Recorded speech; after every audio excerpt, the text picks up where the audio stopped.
Hi hello இன்றைக்கான வீடியோவில் 30 வருஷமாக குழந்தை இல்லாதவங்களுக்கு கடவுள் கொடுத்த வரம் தான் ஒரு ஆண் குழந்தை.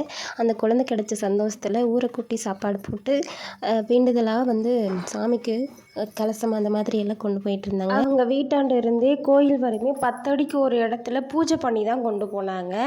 இப்போ இருக்கிற நியூஸ்லாம் கேட்கும்போது குழந்தைய வேண்டான்னு நினச்சிட்டு டாய்லெட்லேயும் குப்பை தொட்டிலையும் முள் புதர்லையும் போட்டுட்டு போகிறாங்க. பிஞ்சு குழந்தைய 2 மணி நேரம் ஆன குழந்தையெல்லாம் போட்டுட்டு போகிறாங்க. குழந்தையே இல்லை, ஆண் குழந்தை தான் வேணும், பெண் குழந்தை தான் வேணும் அப்படின்னு நினைக்கிறவங்களுக்கு கடவுள் அதை கொடுக்கறதே கிடையாது. அதில் ஏன் பாகுபாடு பார்க்குறாங்கன்னு தெரியல.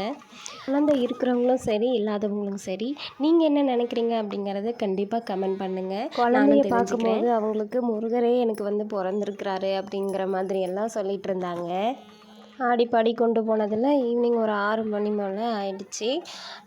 இவங்க வேலையெல்லாம் முடிச்சுட்டு சாமியெல்லாம் கும்பிட்டு வரத்துக்கு கிட்டத்தட்ட சாப்பாடெல்லாம் சாப்பிட்டு ஒரு 8 மணி போல் ஆயிடுச்சு வீட்டுக்கு போகவே. ஒரு நம்பிக்கையாக இருந்தது அந்த ஒரு நாள்லையே நம்ம கஷ்டமெல்லாம் கடவுள் பார்த்துப்பாரு அப்படிங்கிற மாதிரி.